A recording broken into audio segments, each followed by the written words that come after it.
Welcome to the Slopes.com studio, sponsored by Movie Maker Magazine. Ben Lewin, William H. Macy, John Hawkes. Congratulations, first of all, on the Surrogate. How does it feel? I mean, obviously people come here with the hope of finding distribution and that sort of stuff. Fox Searchlight just got announced. Ben, what does it mean specifically that this company picked up this film? It means I've got to suddenly reinvent myself, which is a real pain in the arse at my age, I can tell you. And I'd hoped that this would be the end of the line. I'd make one decent film and they'd leave me alone. But now I'm told I've got to get up, do more stuff. You know, that's how I feel. I mean, this is a real bother now. Success has its price. It's tougher than failure. Yes, so I found out. I mean, I'd like to retreat back into my obscurity, I think. I got really good at failure. Success, that takes some discuss practice. that sometime. So it's kind of confusing. Yeah. Yeah, I mean, where have I been here before? I mean, you know, hey, look at that guy. He's the guy who did this. Oh, go away. John, how does it feel for you? I mean, obviously a huge standing ovation. I know just from being around you at a few Sundances that you seem like a fairly quiet guy, you know, off camera. Having that sort of ovation and that reception for a film that you have obviously put in a lot of work on, how does that feel for you? Well, it is overwhelming a bit and surreal, but it's gratifying too. And just to be part of a film that people seem to be responding to like that is pretty damn cool. And I take it you never got to meet Mark O'Brien.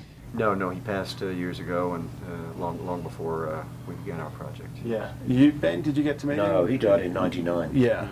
That was way too late. Yeah. So the poet.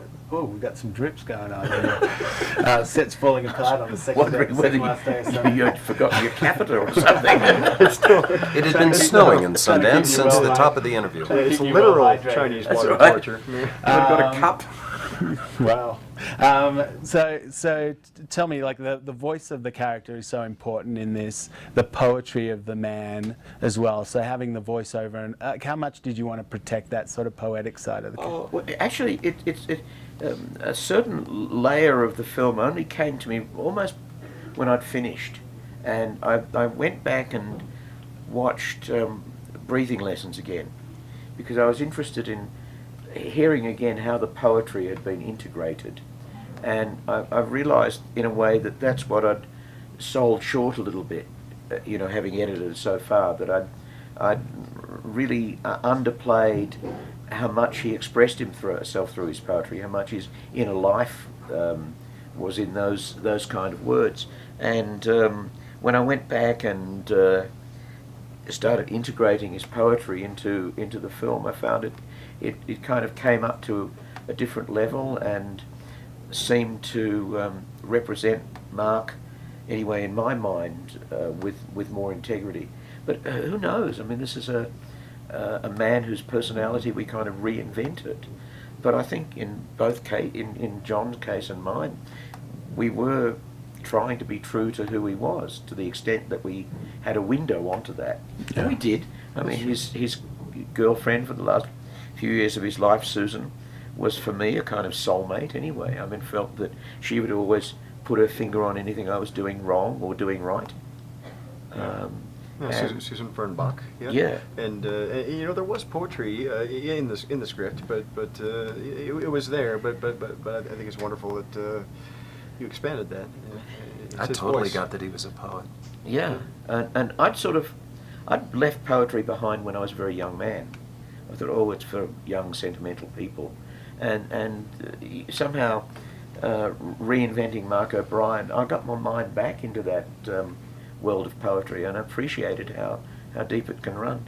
Bill, there's a sense of real openness to the film in terms of everyone's trying to be inclusive and to make something happen rather than to deny people to have their opportunities.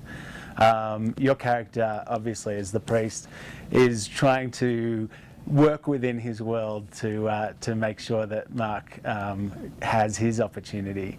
So as the facilitator and the mentor, like, how did you approach that? How did you feel about that?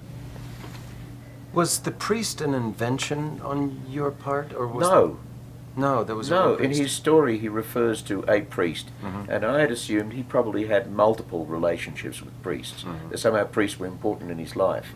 And he says this one particular priest said, "Look, Jesus was a bit of a rebel.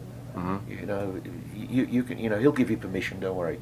Yeah, you got to So- remember this is also is Berkeley, California in the 1980s. It's probably going to have a different kind of campus priest than Akron, Ohio would I'll have say. in 1980s. It was probably the perfect place for this to happen. Certainly, and Berkeley Maybe was- the only place it could have happened. Maybe Berkeley was huge for Mark in reading what he'd written. He really felt a kinship with that place that people had warned him about when he left the institution, where he'd spent years wanting to just die, and finally University of California at Berkeley said, "We'll take anyone that can qualify, no matter what their disability."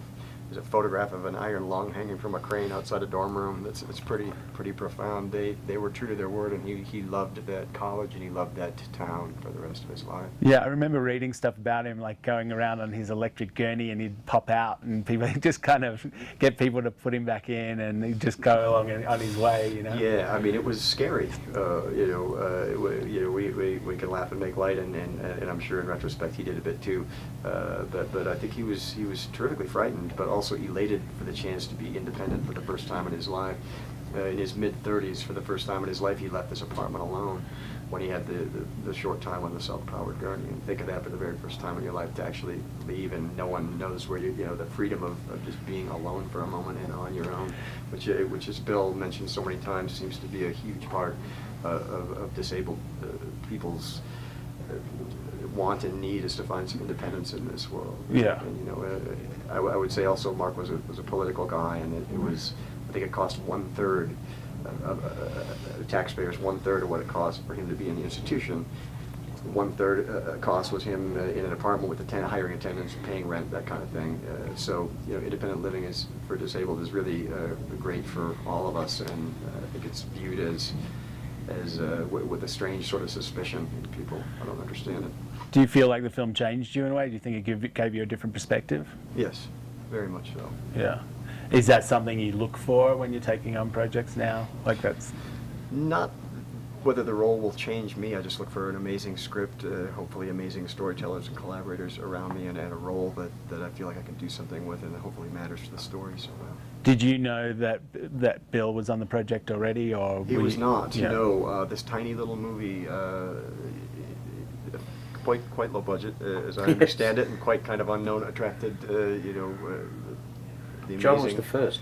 John the was the amazing, first to be on the cast. Yeah, I mean, Bill, Helen Hunt, Adam Arkin, Robin Weigert, Rhea W. Earl Perlman. Brown, Rusty Schwimmer, down the line, just attracted a bunch of actors that I dearly love, and some I'd worked with, and some I'd hoped to for so many years, and this movie brought that to us. It's great. What I also like is the last couple of characters we've seen you in on film have been of fewer words than Mark, and having such a voice in this character really brought.